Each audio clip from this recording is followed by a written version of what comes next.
Kalau memang maulid Nabi, kalau memang tahlil Nabi, kenapa tidak dicontohkan oleh Rasul? Kenapa tidak dicontohkan oleh para sahabat?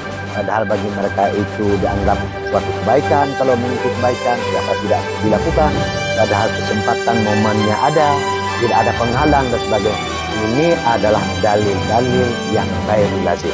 Tidak didapatkan dalam satu bentuk buku apapun yang menerangkan untuk kita melakukan pendalilan dengan cara seperti ini. Justru قد كفاني علم ربي من سؤالي واختياري فدعائي وابتهالي شاهد لي بافتقاري. Nah, kemudian perlu kita buktikan apakah para sahabat pernah melakukan memperingati maulid atas jasa Rasulullah. Ya, ini kita lihat dalam hadis sahih. Bismillahirrahmanirrahim. Nah, ketika Rasulullah keluar ya dari rumah, bertemulah beberapa sahabat sedang duduk melingkar. Apa kata Nabi? Ma ajlasukum. Apa yang kamu buat? Para sahabat menjawab, qalu jalasna nadhkurullah wa nahmaduhu ala ma hadana lil Islam wa manna bihi alaina ya Rasulullah. Kami duduk melingkar ini sedang berzikir kepada Allah, ingat kepada Allah, memuji kepada Allah, menjanjung kepada Allah ya Rasul. Apa ilatnya? Ala ma hadana lil Islam. Karena kami sudah mendapatkan hidayah menjadi sebagai orang muslim. Nah, ini ilat. Yang membuatkan mereka ini sahabat menjadi muslim siapa? Jawabannya adalah Rasulullah SAW. Ilat yang kedua, wa manna bihi alaina. Nikmat-nikmat yang dapat kami dapatkan dengan sebab Islam. Nah, atau ada di dalam hadis lain, wa manna bika alaina. Dengan sebab engkau, ya wahai Muhammad, kami mendapatkan nikmat iman dan Islam yang begitu luar biasa. Sehingga mereka memperingati, mengingat, mengenang Nabi, kemudian berzikir pada Allah, bertasbih pada Allah dan sebagainya. Nah, inilah.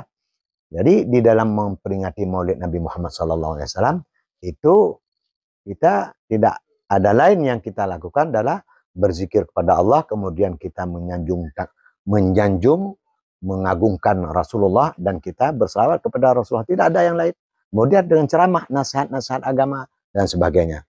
Nah, ketika hal ini dinafikan oleh Wahabi Salafi, ini justru mereka harus bertobat kepada Allah, bertobat kepada Rasulullah, dan bertobat ya kepada umat Muslim yang tersinggung, yang dinafikan apa yang dilakukan oleh para umat Muslim, dan mereka ini harus bertobat.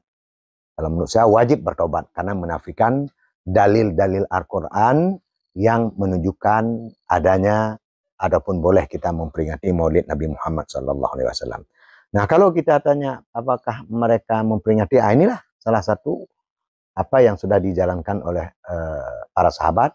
Dan begitu juga di hadis lain ketika ditanya, kenapa ya Rasulullah puasa Senin Kamis? Nabi menjawab, oh saya puasa karena dilahirkan pada hari Senin, kemudian diwahyukan Al-Quranul Karim pada hari Senin, kemudian saya diutuskan menjadi seorang Rasul hari Senin. Nah, kenapa Nabi berpuasa?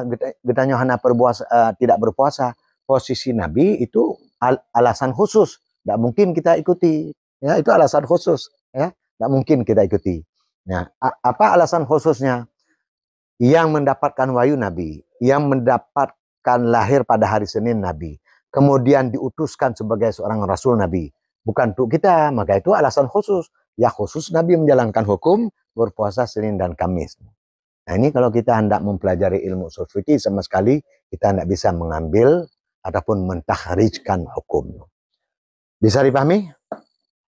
Nah, kemudian tentu ketika kita bicara tentang hukum, tentu kita bicara ilat. Ilat itu tidak terlepas dengan 3 kriteria. Mana 3 kriteria? Takhrijul manat, kemudian tangkihul manat, kemudian tahqiqul manat. Dan ilat-ilat yang kita sampaikan itu adalah dengan bahasa singkat yang kita ambil, yaitu jasa Rasul. Ya, kalau kita sebutkan ada 5 tadi ilat, ya, 1 persatu mungkin terlalu banyak. Nah, kita simpulkan yaitu jasa Rasulullah yang sangat luar biasa. Ataupun boleh kita katakan jasa yang tidak terbatas dunia dan akhirat. Ya. Nah, jasa yang tidak terbatas dunia dan akhirat ini suatu ilat. Nah, kemudian hukumnya apa? Kita memperingati Maulid, mengingat Nabi, membaca Al-Quran dan sebagainya melalui media dengan memperingati Maulid. Nah, ini takhrijul manat, hubungan jasa tadi dengan kita memperingati hukum memperingati Maulid, yaitu hukum sunat muakkadah. Ini ada munasabah apa tidak? Arti munasabah antara ilat jasa dengan hukum yang kita memperingati ini, kira-kira ada munasabah, ada hubungan pantas apa tidak? Makna munasabah pantas. Pantas mana kira-kira? Pantas. Sangat pantas. Nah, yang mengapa tidak pantas? Kita mengingat jasa Nabi lewat memperingati Maulid. Nah, itu satu. Itu takhrijul manat. Kemudian tangkihul manat. Kita melihat yang paling pantas. Nah, arti tangkihul manat ini nanti begitu ada beberapa ilat lain. Apakah kita memperingati Maulid Nabi ini karena Nabi orang Quraisy? Atau kita memperingati Maulid Nabi ini apa Nabi karena punya istri 9? Atau kita memperingati Maulid Nabi ini apa karena Nabi orang Arab? Nah, itu dibuang ilatnya. Kalau itu ilat itu dibuang.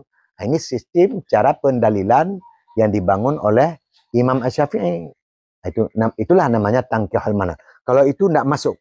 Yang masuknya apa? Dengan sebab apa kita memperingati Maulid Nabi Muhammad? Dengan sebab jasa Rasulullah yang tidak ada batas, dunia dan akhirat. Nah, ini tangkihul manat namanya.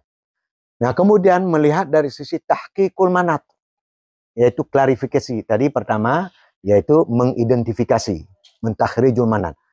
Kita identifikasi antara ilat dengan hukum itu ada munasabah, ada kelayakan apa tidak. Oh, ternyata ada kelayakan. Nah, ini dalam tes mengidentifikasi layak, nah, itu sah secara hukum. Nah, kemudian tangkihul manat, itu kita setelah mengidentifikasi, kemudian kita melakukan apa satu lagi, memverifikasi. Ya, nah, tahqiqul manat ini bukan tahqiqul manat, yaitu tangkihul manat, memverifikasi mana ilat yang paling tepat. Nah, itu memverifikasi namanya. Mana ilat yang paling tepat? Ternyata ilat yang paling tepat untuk kita memperingati Maulid Nabi, yaitu dengan sebab jasa yang sangat luar biasa.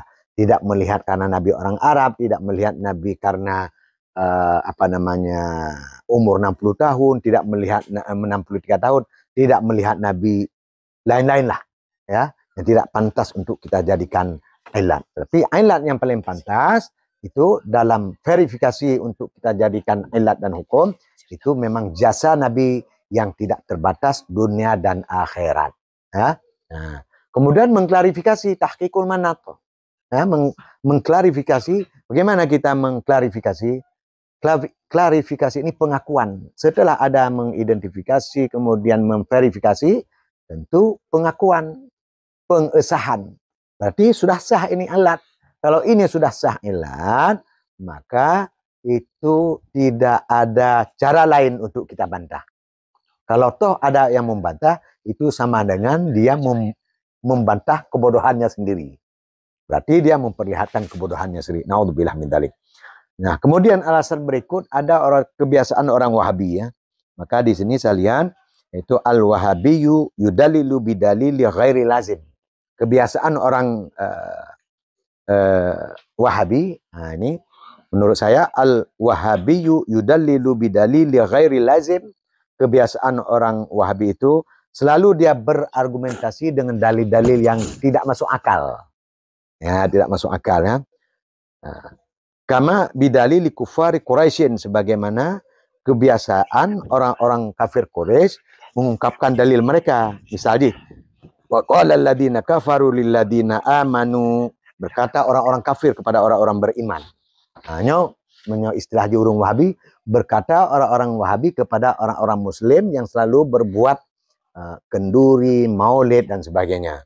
Apa kata mereka? Laukana khairam ma sabakuna ilaih. Kalau memang Al-Quran itu baik, kalau memang maulid itu baik, kalau memang tahlilan itu baik, kalau memang kenduri dan sebagainya itu baik, ma sabakuna ilaih. Tentu Allah lebih dahulu diberikan anjuran kepada kami terlebih dahulu. Adapun tentu lebih duluan Allah memberikan contoh kepada kami. Nah, inilah yang kebiasaan diungkapkan oleh para orang-orang Wahabi. Kalau memang maulid Nabi, kalau memang tahlil Nabi, kenapa tidak dicontohkan oleh Rasul? Kenapa tidak dicontohkan oleh para sahabat? Padahal bagi mereka itu dianggap suatu kebaikan. Kalau memang itu kebaikan, kenapa tidak dilakukan? Padahal kesempatan momennya ada, tidak ada penghalang dan sebagainya. Ini adalah dalil-dalil yang ghairu lazim. Tidak didapatkan dalam satu bentuk buku apapun yang menerangkan untuk kita melakukan pendalilan dengan cara seperti ini. Justru cara-cara seperti ini adalah cara-cara kafir Quraisy. Naudzubillah min dzalik. Semoga kita harapkan kepada Wahabi ini benar-benar mendapat petunjuk, kebenaran, dan mendapatkan ilmu yang lebih baik lagi, yang lebih mendalam. Dan perlu bagi mereka kita minta supaya mereka benar-benar mencari yaitu guru-guru yang ilmunya betul-betul dipahami secara baik. Barangkali tunggu-tunggu sekalian ada yang mau bertanya, silakan. Silakan bertanya.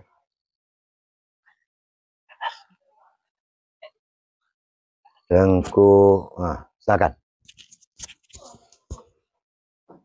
Sedikit Abu, apakah Wahabi memahami eksistensi dalil untuk dijadikan hukum?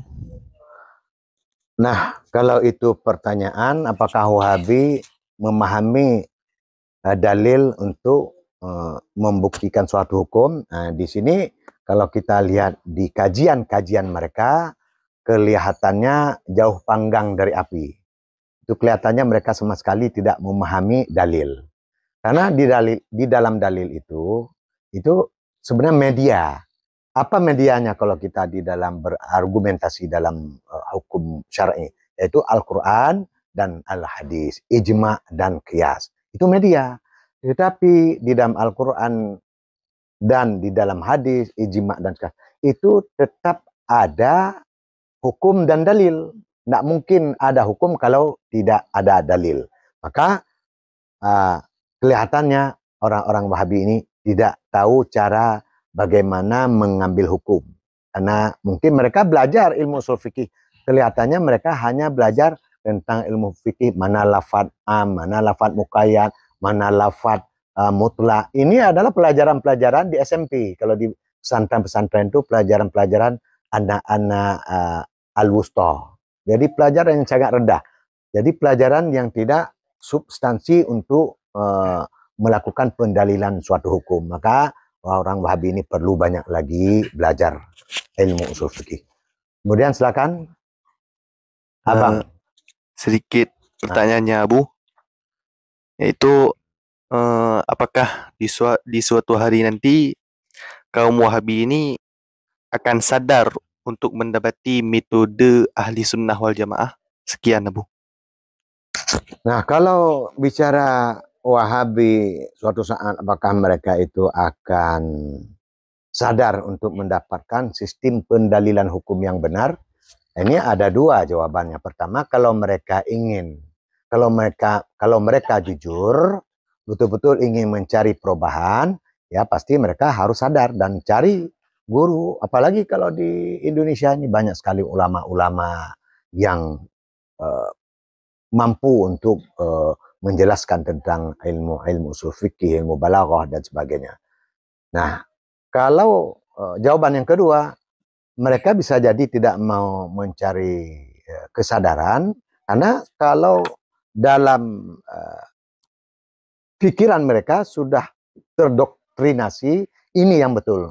Apa yang mereka dapatkan itu yang betul. Nah, ini kelihatannya mereka nggak bakal sadar ya untuk mendapatkan hukum ataupun pencerahan yang lebih baik dan lebih benar. Namun ada satu dua orang, saya lihat kalau Wahabi-Wahabi yang terus dia mengkaji ilmu pengetahuan secara mendalam itu kelihatannya sudah mulai berubah. Ada satu dua orang, kalau saya lihat itu ya mudah-mudahan mereka akan menjadi orang yang lebih baik, lebih benar, lebih jujur lagi. Insya Allah kita doakan supaya mereka akan mendapatkan petunjuk hidayah dari Allah Subhanahu wa taala sehingga fatwa yang dibangun oleh mereka itu tidak bisa merusak ataupun meruntuhkan persatuan kesatuan khususnya di Indonesia. Nah, selanjutnya ada yang bertanya? Engko Rafli ya, silakan. Sedikit Abu, meninjau dari pembahasan yang Abu bahas tadi mengenai dalil yang terbagi kepada dua, yaitu hukum dengan ilat. Jadi bagaimana relasi antara kedua aspek tersebut? Sekian. Ya, terima kasih. Hukum itu adalah tindakan, ya, tindakan. Nah, tidak mungkin ada tindakan kalau ada penyebabnya. Ya, ini perlu diketahui. Saya ulang lagi bahwa hukum itu tindakan. Nah, suatu tindakan itu tidak mungkin akan terjadi kalau tidak ada ilat. Nah, ilat ini dinamakan dengan sebab. Nah, begitu sebab ada, maka ada hukum. Nah, kenapa harus dilakukan ada suatu hukum ketika ada ilat? Ya, tujuannya untuk kita mengadili. Ilat ini kalau tidak kita jalani, berarti tidak kita mengadili. Mengadilinya ada hukum. Nah, hukum ketika kita jalankan, maka hubungannya munasabah ya antara ilat dengan hukum ini adalah sesuatu hal yang harus dilakukan. Sebab apalagi Al-Quranul Karim, Al-Hadis, Ijma' dan Qiyas. Begitu ada ilat kemudian langsung ada hukum, kalau tidak nanti akan menjadi sia-sia. Apalagi poin-poin ayat per ayat di dalam Al-Quran ketika membicarakan masalah hukum. Sangat rugi dan sangat kita menjadi manusia yang sia-sia ketika kita tidak mengadili kebenaran ayat per ayat yang ada di dalam Al-Quranul Karim tersebut di saat membicara tentang hukum dan dalil. Ya, pasti itu ada. Ada pertanyaan lain? Sedikit bertanya. Nah, silakan. Sedikit bertanya, Bu. Apakah metode cara mengeluarkan suatu hukum versi Wahabi Salafi ini benar sesuai akidah, sesuai kaidah hukum syariat Islam yang berlandaskan ilmu ushul fikih, ataupun sebaliknya metode hukum yang dikeluarkan versi Wahabi Salafi ini itu fatal karena mereka hanya menggunakan terjemahan Al-Quran ataupun hadis untuk membenarkan argumentasi mereka. Sekian. Ya, bagus. Nah, inilah yang menjadi perbincangan kita terhadap orang-orang Wahabi. Mereka itu mengandalkan terjemahan, akhirnya pengkhususan suatu hukum itu tidak terbatas bagi mereka.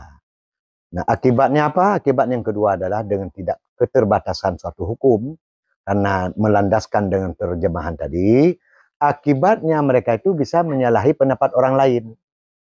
Nah, jadi pertama, karena mereka itu lebih mengandalkan hukum, kebiasaan orang kafir Quraisy, dicontohkan oleh Nabi enggak? Dicontohkan oleh para sahabat enggak? Dicontohkan oleh para tabi' dan tabi'in enggak?